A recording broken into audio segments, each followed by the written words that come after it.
Alright, let's make some awesome tomato sauce. So what you're gonna want to do is probably quarter this recipe because it is a doozy. You're also gonna have to make the ketchup by hand.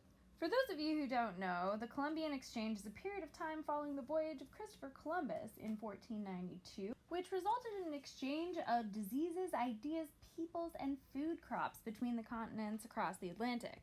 Initially, I'd been searching for a recipe to utilize potatoes, mostly because there's a lot of scholarly evidence on the use of potatoes in Europe, but also because yum. However, I only found one recipe through the hundreds of pages of receipt books I looked through, and it was for potato pudding. Keeping in mind that my resources were primarily British, this may be accounted for because of the slow integration of these new food substances into national cuisines. And I know what you're thinking right now. Bria, why are you talking so much about potatoes? I thought we were going to talk about tomato sauce. Well, fellow human beings, here's the thing. This was the only recipe I found involving tomatoes as well. So keep in mind that both of these recipes are from cookbooks that were produced in between the late 18th and late 19th centuries. So if potatoes and tomatoes arrived in Europe from the Americas in the mid 16th century, this is a whopping 200 years before we see the adoption of foreign ingredients to create the beginnings of a national cuisine. This is usually attributed to theories of Galenistic medicine as well as superstition. So if you've been following along with the recipe thus far, here's the moment when I realized I messed up. So it was at this moment in the juncture that I realized that I'm pretty sure the recipe meant sweet mango and not mayo, as well as it never told me to heat up the mushrooms initially, so that's why I'm working with such a small amount of liquid and the mushrooms burnt right off the bat. So this should really be called a presentation of how Bria can't follow simple directions. However, here is my ancient ketchup. We needed to make the ketchup because it's actually one of the main ingredients in the tomato sauce. At this point, I'd already been cooking for about an hour and a half, so I called in some reinforcements.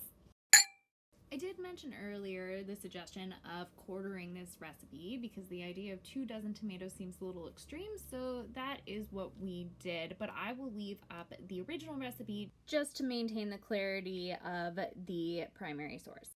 So the following part of the recipe requires some interpretation on our part, just in terms of how to cook the capsicums. Capsicums being the root of modern bell peppers. we're going to not take the seeds out. We're gonna boil it Best guess. until the skins come off, and then if they don't, we're gonna rub them on a wire sieve. Another product of the Columbian Exchange, capsicums originated in southern Brazil and moved to Mesoamerica and the Caribbean prior to contact. It's here that I would like to take a moment to remind everybody that we are quartering our recipe, and my friend Tay has spent many years being a bartender. Let me tell you, you are never underserved by Tay. And in goes our tablespoon of homemade ketchup.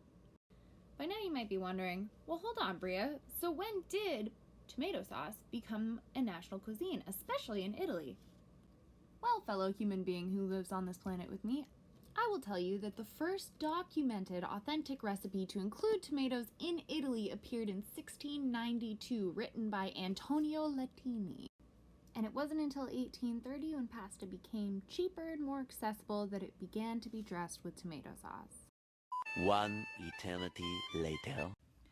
So here's the thing. I wanted to make this recipe not only because it is a culturally renowned dish in Italy, using ingredients found primarily in the Columbian Exchange, I also wanted to use it because it required making homemade ketchup, which is usually seen as a primarily North American condiment.